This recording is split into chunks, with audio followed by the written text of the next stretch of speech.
ข่าวซื้อมาแต่บ้าน กายน้ำโดนไปกายขัวน้ำโดนไปทางอันไปครัวมิตรภาพมื้อนั้นหั่นนะแวะซื้อนะแค่แม่นเฮาซื้ออยู่นอกนะมีแต่ถุงละ 10,000 คันซื้ออยู่ในนี่ล่ะเขาเอามาขายต่อหั่นเนาะมันจะเป็นถุงละ 15,000 ทุกปีก็สิเอาปูนขาวนี่แหละมาโหยมันจะซอยอันโชคดีว่ามื้อก่อนนั้นกวดไปแล้วอันนี้ก็ยังบ่เกี้ยงปานเดียวต้องกวดเอาใบไม้ออกซะก่อน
แบบนี้นี่ค่ะต้องกดเอาใบไม้ออกก่อนเดี๋ยวมันไปค้างอยู่ในใบไม้นะจะไม่มีประโยชน์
นี่โหย3 ถุง3 ถุงนี่กะ30,000ก็ดีกว่าแบบอยู่ก็เฮาบ่โหยหั่นนะดีกว่าเฮาบ่เฮ็ดหั่นนะคันมองใดที่มื้อนั้นหั่นฝนตกเนาะก็เลยคัดเอาอันแป้งหั่นนะเฮาซื้อแป้งแบบเป็นดามจังซี่เขาจะมีแป้งแบบเป็นดามจังซี่ขายเป็นเล็กแป้งเล็กมองนี้นี่ยังบ่ทันถูนี่มองนี้บ่ทันคัดนี่มันก็จะเราก็จะเห็นความแตกต่างเนาะว่ามันเขียวมองนี้นี่บ่ทันคัดมองนี้คัดแล้วเดี๋ยวจักหน่อยอันมื้อนี้หันฝนน่าจะลิ่นแหละคันฝนตกลิ่นลงมาให้พื้นเปียกค่ะนะเฮาก็โหยแต่มองนี้นี่เดี๋ยวจะคัดอีกคัดตื้มจักหน่อยคันเฮาบ่คัดเลยมันก็เฮาเอาปูนมาโหยเลยค่ะนะมันจะเฮ็ดให้มื่นได้เคยโหยแบบยังโหยแบบบ่ได้คัดค่ะนะปูนมันมาอันปนกันกับอันไข่สีเขียวนี่นะมันก็เฮ็ดให้แบบมื่นเดี๋ยวเราก็ต้องคัดอีกน้อยหนึ่งคันบ่คัดถึงขนาดให้มันขาวจังสีนะให้มันออกแห้งจังสีกะคัดพอบ่ให้มันอันบ่ให้มันมื่นนะก็จะเห็นความแตกต่างเนาะบางที่บ่ได้คัดนี่มันจะเวลาเราเอาปูนมาใส่คือแบบนี้นี่ไข่แบบหนาๆแบบนี้นี่คันเราเอาปูนมาใส่ทั้งเทิงเลยมาโหยใส่ทั้งเทิงเลยเนี่ยมันจะเห็นให้หน้าเห็นให้อันพื้นมันมื่นก็ต้องคัดอีกจักหน่อยตื่นเช้ามานะว่าแม่นว่าสิไปหาเลาะลิ้นเลาะกินเลยได้พวกเจ้าเอ้ยตื่นมาแล้วก็หาเห็ดเวียกแบบซีก่อนเห็ดเวียกในเฮือนค่ะนะปัดกวดเดินบ้านในเฮือนในซานให้มันแปลนในหูในตาขั้นบสันออกเฮือนไปกะไปแบบบ่ม่วนบ่แล้วในใจบ่คักในใจ3 ถุงก็ถือว่าได้หลายเลย3 ถุงพุ่นนะอีกมองนั้นก็จะประมาณอีก1 ถุงเนาะเพราะว่าอันนี้เวิ้งนี้1 ถุงโมเมนต์1 ถุงเนี่ยเนาะ2 ถุงแล้วก็เดี๋ยวบริเวณนี้ก็อีก2 4 6 8ทางขึ้นนี่กะคันแม่นโหยบางๆกะ1 ถุงแต่จะโหย2 ถุงให้มันหนาให้มันได้ให้มันให้มันซ้ำกันกับอันที่เฮาโหยไปแล้วค่ะนะกับประมาณ10 ถุงแหละพวกเจ้าเดินบ้านนี่ทางหน้านี่ประมาณ10 ถุงแล้วก็มองทางหลังนั้นมันบกวงมองทางหลังนะบ้งไหมประมาณ5 ถุงทางหลังนะได้เหลืออีก5 ถุงหันสิเอาไปเฮือนหลังนั้นเอาไปโหยใส่หม่องซานเนาะหม่องซานก็จะประมาณ2 ถุงแล้วก็เดินบ้านทางหน้านะจะประมาณ3 ถุงกับ5 ถุงโหยอยู่เฮือนหลังนี้นี่ประมาณเพราะว่าเขาซื้อมา20 ถุงแล้วสิแบ่งให้มันพอดีฮะนะโหยทางหน้าบ้านนี่10 ถุงแล้วสิเอาไปโหยทางหลังบ้าน5 ถุงอีก5 ถุงสิเอาไปเฮือนหลังนั้นตอนสวยๆเดี๋ยวจะแวะซื้อถ้ามันอันร้านข้าวปุ้นเปิดสิแวะซื้อข้าวปุ้นน้ำป่าไปสู้อันตู้กินเพิ่นจมจะกินข้าวปุ้นน้ำป่าพาไปกินข้าวปุ้นน้ำขิงแล้วเพิ่นเมื่อวานนี่ก็ไป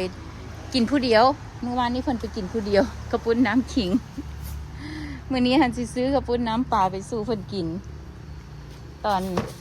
ไปกินตอนเที่ยงเพิ่นดอกนัดกับนางแตะไว้นางแตะเรากลับมาแต่สวรรค์เขตแล้วเดี๋ยวไปกินอยู่เฮือนหลังนั้นเราอยากไปโหยอยากเอาปูนขาวไปโหยเฮือนหลังนั้นเลยกิจกรรมของมื้อนี้กะจะประมาณนี้แล้วก็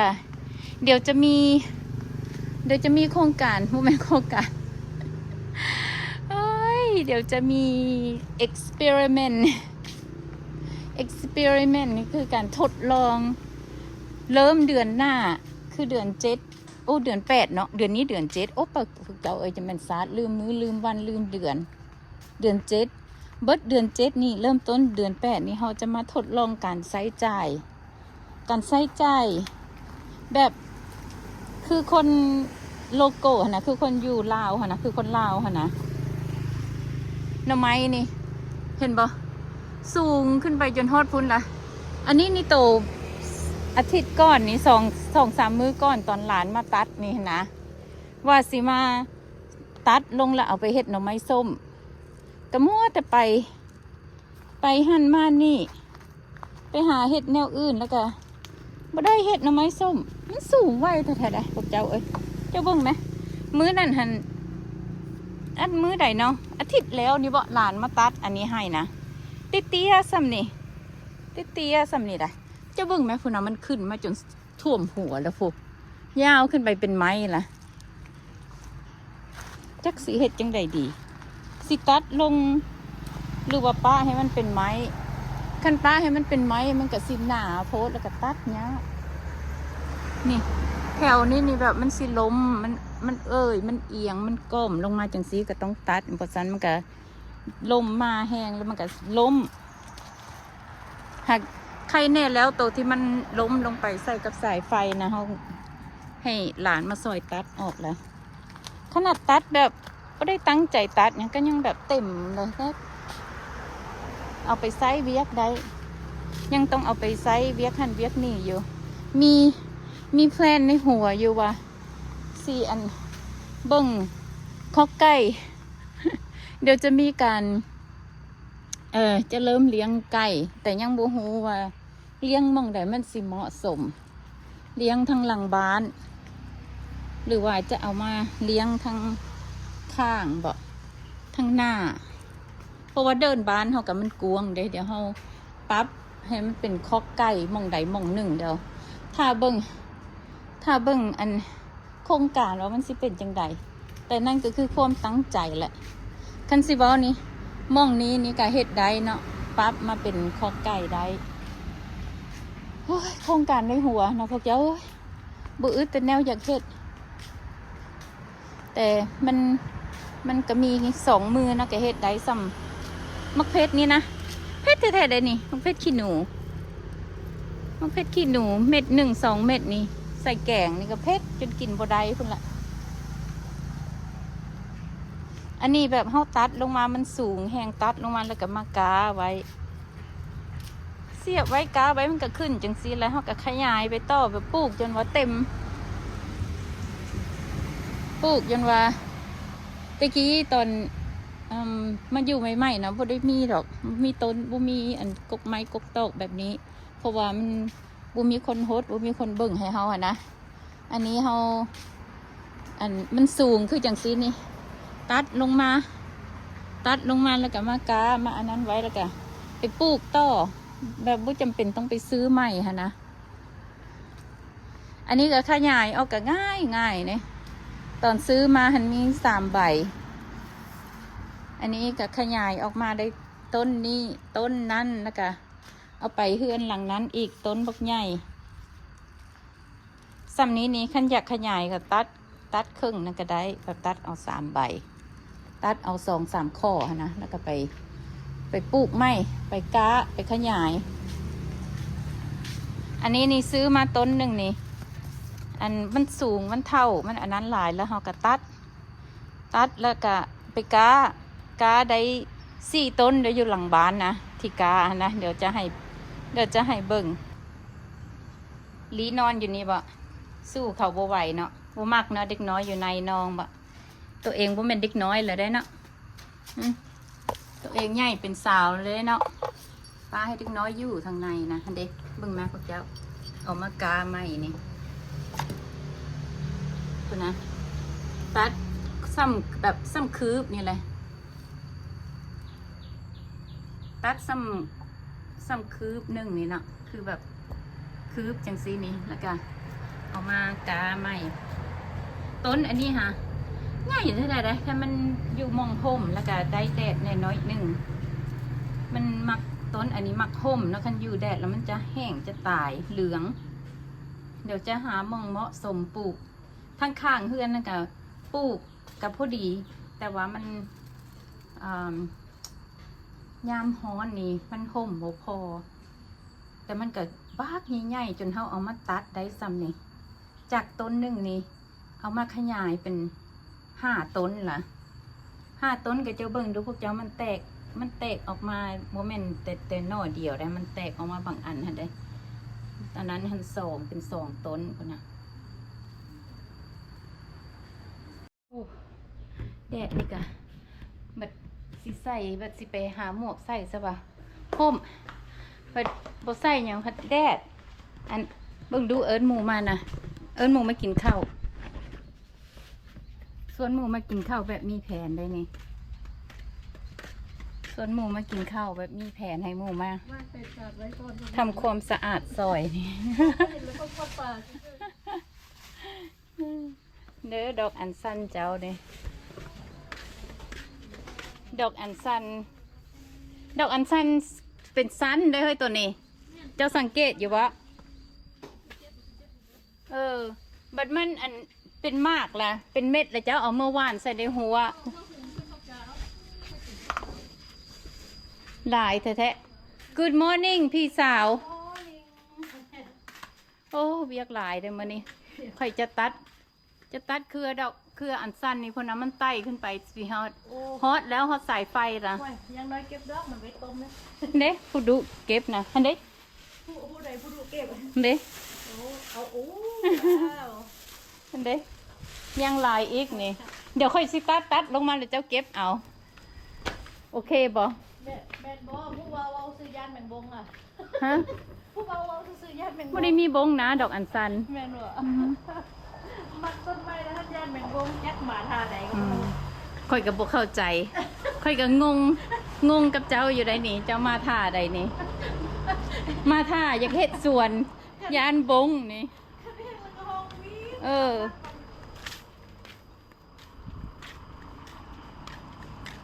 เฮ็ดได้น้อยหนึ่งยังบกครึ่งตะกี้มือตึ๊บยังอีกครึ่งหนึ่งเดี๋ยวค่อยๆตัดไปเพิ่นสิเก็บดอกอัญชันก่อนว่าซั่นต้องตัดทิ่มได้เครือดอกอัญชันนี่มันขึ้นไปฮอดสายไฟแล้วพอมา 2-3 มื้อก่อนนี่สิตัดก็บ่ทันได้ตัดเต็มหัวอย่างนี้จักหน่อยจังลุยต่อตำมะคุ้งก็ยากเลยนี่สร้างสวะอยู่ทางข้างนี่ไปบอกว่าเขาเจ้าไข่น้ำนะบอกเขาเจ้าไข่น้ำคืออยู่นี่มีอยู่บ่มีหานะเจ้าไปเบิ่งไหมว่ามีอย่างมันเบิ่งไหมซื้อน้ำเจ้าฮอบมาตะกุนผวนหอบมาไก่เนาะฮอบมาไก่นะร้านขายเครื่องนี่ขายครบเป็นได้นี่ขายครบทุกอย่างได้นี่ลูกค้าคนพิเศษนี่ตำมะฮุ่งให้ไหนละครบมีอยู่บ่โอ้บ่ได้เปิดหานเด็มีครบบ่ได้ประเด็กเป็นนัวบ่ฮู้เด้ว่าเจ้าไข่น้ำหุ่นฮอบน้ำอะไรวนแต่เก้ากับอันฝนตกแล้วบ่ได้เปิดหาน้ำปั่นมันแบบมันเปื้อนมองนี้ค่ะนะฝนมันพึ่งต่ำเลย